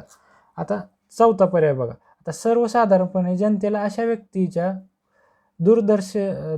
संबंधी संवेदनशील बनवण्यासाठी, सामाजिक माध्यमे वापरून त्यांचे जीवन सुरक्षित करण्यासाठी आणि तो किमान त्यांच्यासाठी शाप ठरू नये यासाठी शासनावर दबाव टाकण्यासाठी, तसेच आवश्यक निधी गोळा करण्यासाठी त्यांना एकत्र येण्याचे आवाहन कराल. आता हा जो पर्याय चौथा हा सगळ्यात योग्य आहे. कारण बघा, सर्वसाधारण जनतेच्या अशा व्यक्तीच्या दूरदर्शेबद्दल काय लोकांना माहीत नाही, हा पर्यायामध्ये दिलेला आहे बघा. आणि त्यासाठी समाज माध्यमे वापरून तुम्ही त्यांचे जीवन सुरक्षित करू.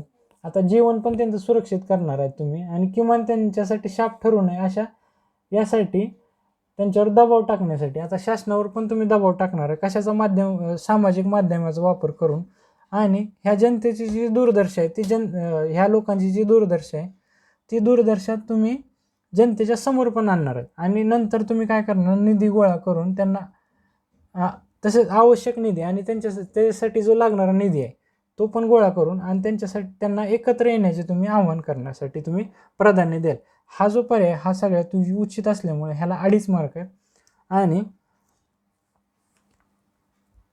आणि पर्याय क्रमांक 2 जो आहे, सफाई कर्मचारी हातसफाईचा आणि भेदभाव सहन करण्याचा इतिहास प्रदीर्घ आहे आणि जातीतून असल्यामुळे त्यांचा सामाजिक प्रश्न म्हणून गुंता सोडवणं, फक्त सामाजिक प्रश्न म्हणून त्याचं गुंतवणूक जर सोडवलं, याला जर प्राधान्य देत असाल तर तो एवढा उचित ठरणार नाही. त्यासाठी ह्या पर्यायाला 0 मार्क आहेत. आणि पर्याय क्रमांक 4 हा सगळ्यात उचित आहे. आता दुसरा क्वेश्चन बघूया आपण.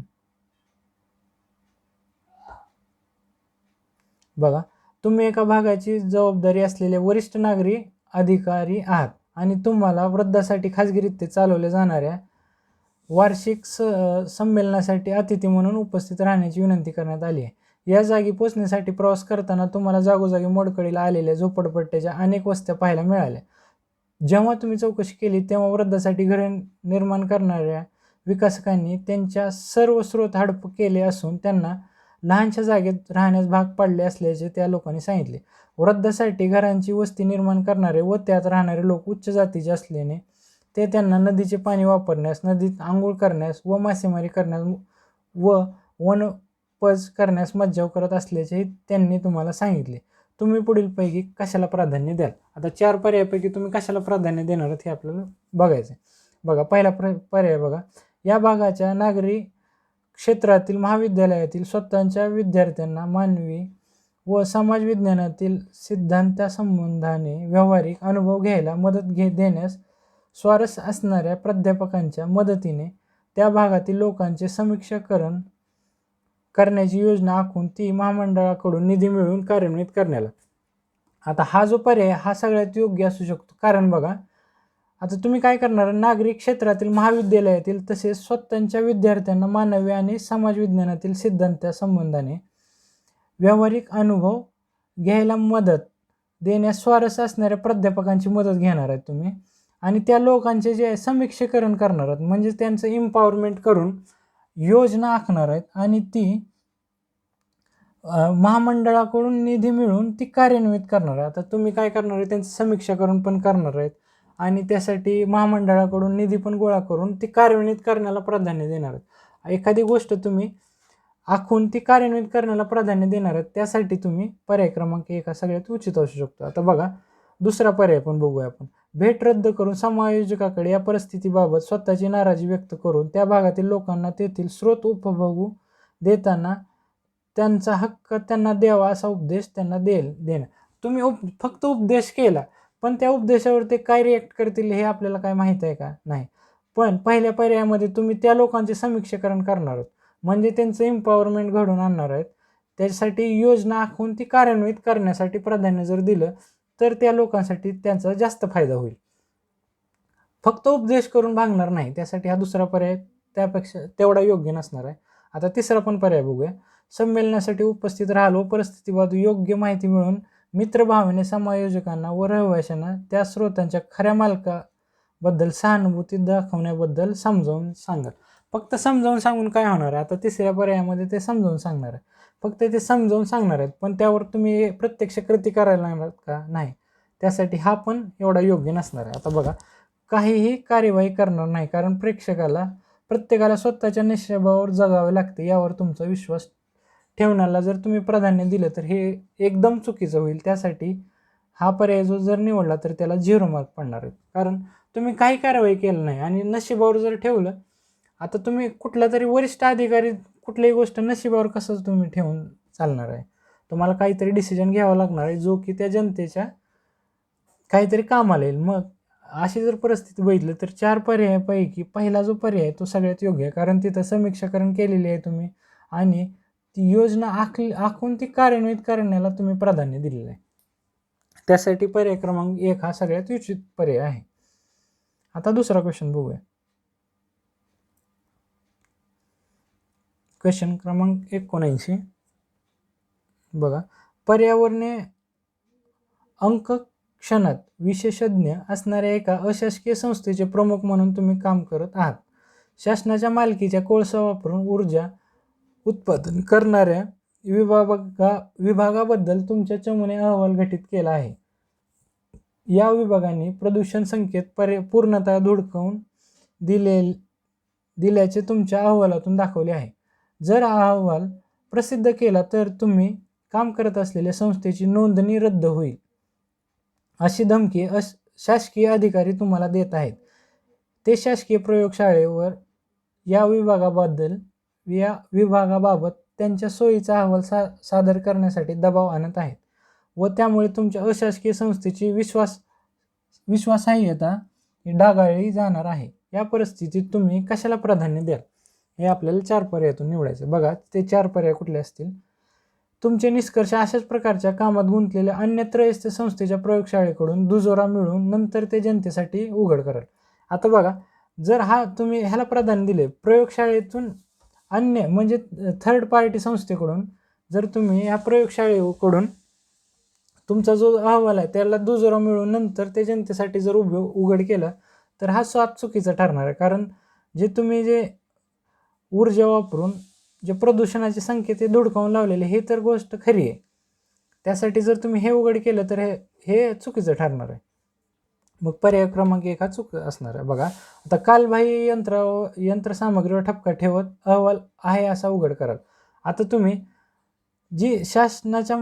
जी अशासकीय संस्था आहे तिनं प्रदूषणाचे संकेत पूर्णतः धुडकून लावलेले हे तुमच्या अहवालात दाखवले आहेत, पण त्यासाठी तुम्ही यंत्रसामग्रीवर जर ठपका ठेवला तर हे पण तुम्ही चुकीचं कार्य करत आहात. त्यासाठी हे पण पर्याय चुकीचा असणार आहे. आता बघा तिसरा पर्याय काय आहे की हा अहवाल प्रथम सर्वोच्च वरिष्ठाकडे सादर करा व त्यांना याबद्दल अन्वेषण करण्यासाठी व सुधारणा करून चुका दुरुस्त करण्यासाठी पुरेसा अवधी देत त्यांच्या प्रतिसादासाठी तुम्ही थांबाल. आता हा जो पर्याय क्रमांक 3 हा सगळ्यात योग्य आहे, कारण ह्याच्यामध्ये काय दिलं आहे, तुम्ही हा अहवाल जो खरा आहे तो अहवाल तुम्ही वरिष्ठाकडे सादर केला आहे, नंतर त्याचे अन्वेषण करण्यासाठी त्यांना पुरेसा वेळ दिला आहे आणि चुका दुरुस्त करण्यासाठी पण पुरेसा अवधी दिला आहे आणि नंतर त्यांच्या प्रतिसादाला थांबलं आहे. त्यासाठी हा पर्याय क्रमांक 3 हा सगळ्यात योग्य आहे. आता चौथा पर्याय काय, धमकीची अजिबात पर्वा न करता जनतेसाठी उघड करा. कोणी हा पण पर्याय निवडू शकतो, पण अजिबात पर्वा न करता जनतेसाठी जर उघड केला तर त्याचा यूज काय होणार आहे, काहीच यूज होणार नाही. ते उलट फक्त तिची संस्था आहे, ती संस्थेची जी विश्वासार्हता आहे ती आणखीन डागाळली जाणार आहे. पण त्याऐवजी जर तुम्ही त्यांना पुरेसा वेळ दिला आणि चुका दुरुस्त करण्यासाठी जर वेळ देत असाल तर त्यासाठी नंतर तर त्या अशासकीय संस्थेला पुरेसा वेळ भेटेल आणि ते काही चुका दुरुस्त करतील, त्यातून काहीतरी पॉझिटिव्ह निघेल. त्यासाठी जो पर्याय क्रमांक 3 आहे तो पर्याय क्रमांक हा सगळ्यात योग्य आहे. आणि जो पर्याय क्रमांक 2 आहे, कालबाह्य यंत्रसामग्रीवर ठपका ठेवणार आहेत, हा पर्याय पूर्णपणे चुकीचा आहे. त्यासाठी हा पर्यायाला 0 मार्क असणार आहे आणि पर्याय क्रमांक 3ला हे 2.5 मार्क असणार आहेत. आता आपण दुसरा क्वेश्चन बघूया, शेवटचा क्वेश्चन. आता बघा, गेली काही वर्ष उद्योगांना प्रोत्साहन देणाऱ्या विभागाचे तुम्ही प्रमुख आहात आणि आतापर्यंत तुम्ही गेली अनेक वर्ष हे करत आहात आणि उत्तम नफा मिळत होता आणि नुकसान टाळावे तर नजीकच्या भविष्यात आपण हीच प्रक्रिया चालू ठेवली पाहिजे हा नियम होता. पण आता व्यवसाय चालवण्याचा कोणताही अनुभव नसलेले तरुण उद्योजक तुम्हाला कधी न ऐकलेल्या कल्पनावर आधारित योजना घेऊन तुमच्याकडे येत आहेत आणि अंशतः आर्थिक मदतीसाठी निवड करणे तुमच्यासाठी कठीण होत आहे. तर तुम्ही काय कराल असा प्रश्न आहे. आता बघा पर्याय काय काय बघा, या व्यक्ती संशोधनाधारित नव्या प्रक्रिया कशा रीतीने कार्यान्वित करण्याचा प्रयत्न करत आहेत, समाजाच्या नव्या व बदलत्या गरजा हेरून उत्पादन कसे रचतात आणि त्यांच्या स्वप्नांना प्रत्यक्षात आणण्यासाठी या तंत्रज्ञानाचे कसे उपयोजन करून राबवतात हे अभ्यासाला नंतर आराखडे निवडत. आता हा जो पर्याय पहिला ह्याच्यामध्ये काय आहे की नवीन व्यक्ती संशोधन करून त्याच्यावर प्रक्रिया कशा रीतीने प्रक्रिया कार्यान्वित करत आहेत आणि समाजाच्या ज्या बदलत्या गरजा आहेत ह्या लक्षात घेऊन उत्पादन कसे रचतात आणि तंत्रज्ञानाचे कसे उपयोजन करून राबवतात हे अभ्यास जर करत असाल आणि नंतर तुम्ही आराखड्याद्वारे जर निवडाल तर हा पर्याय सगळ्यात योग्य होईल. आता दुसरा पर्याय बघा, उपलब्ध निधी जबाबदारीने हाताळा अशी तुमची अपेक्षा असल्याने गेली जवळपास 25 वर्षांहून अधिक ज्या नियमाप्रमाणे पुस्तकाच्या आधारे काम केले तसेच करून सुरक्षित व्हाल. पण आता हा पर्याय पण योग्य होऊ शकतो, पण या समाजाच्या ज्या बदलत्या गरजा आहेत त्या आपल्या कशा लक्षात येणार. आणि निसर्गाचा नियम काय असतो की बदलत जाणे हा निसर्गाचा नियम असतो. त्यामुळे 25 वर्षापूर्वीची जी समाजाची गरज आहे ती आत्ताच्या समाजाची गरज असेल हे कशावरून म्हणता येईल. त्यासाठी हा पर्याय तेवढा उचित राहणार नाही. आता बघा तिसरा पर्याय की पुरेसा वेळ घेऊन योजना विस्ताराने अभ्यासाला आणि त्या निवडीसाठी नवे लवचिक व विशिष्ट उद्योगाच्या ज्ञानयुगीन गरजा लक्षात घेऊन नियम करण्यासाठी पुढाकार घ्या. आता पुरेसा वेळ घेऊन तुम्ही योजनेचा अभ्यास केला व त्या निवडीसाठी नवीन लवचिक आणि विशिष्ट उद्योगाची ज्ञानयुगीन गरजा लक्षात घेऊन नियम करण्यासाठी पुढाकार घ्याल. नियम जर केला तर हे पण पर्याय योग्य असू शकतो, पण बदलत्या गरजा आणि संशोधन आधारित ह्या पर्यायापेक्षा हा पर्याय जो आहे तेवढा योग्य मानता येणार नाही. आता चौथा पर्याय बघा, तर राज्यात उद्योजकता प्रस्थापित करण्यासाठी ते नुकसानीचे जोखीम हाताळण्यासाठी लागणाऱ्या धाडस वित्तासह सज्ज आहेत अशांच्या योजना निवडून त्यांना त्यांच्या नव्या कल्पनावर प्रयोग करू द्याल. आता हा जो पर्याय आता राज्यात उद्योजकता प्रस्थापित करण्यासाठी, आता राज्यात जर उद्योजकता प्रस्थापित जर होत असेल तर ते कधीही योग्यच असणार आहे. त्यासाठी हा पण पर्याय योग्य असू शकतो, पण या चारही पर्यायापैकी सगळ्यात योग्य जो पर्याय तो 1 नंबरचा पर्याय असणार आहे. कारण ह्या 1 नंबर पर्यायामध्ये तुम्ही संशोधनावर आधारित असलेले नवीन प्रक्रिया ते कशा प्रकारे ते कार्यान्वित करणार आहेत ते आणि समाजाच्या बदलत्या गरजा लक्षात घेऊन ते कसे उत्पादन करतात ह्या आधारे तुम्ही ते आराखडे निवडणार आहात. त्यासाठी पर्याय क्रमांक 1 हा सगळ्यात योग्य असेल. तर 80 नंबर क्वेश्चनचा आन्सर हे पर्याय क्रमांक 1 असणार आहे. बघा विद्यार्थी मित्रांनो, आजच्या व्हिडिओमध्ये एवढंच असणार आहे आणि आजच्या व्हिडिओमध्ये आपण CSAT 2020 जो पेपर आहे त्यातील फक्त बुद्धिमत्ता चाचणी यावर आधारित प्रश्नावर डिटेलवर असे डिस्कशन केलेलं आहे. तर तुम्हाला जर व्हिडिओ आवडला असेल तर नक्की लाईक आणि शेअर करा आणि तुमच्या जो मित्रांचा ग्रुप आहे त्यामध्ये पण ते व्हिडिओ शेअर करा. धन्यवाद मित्रांनो.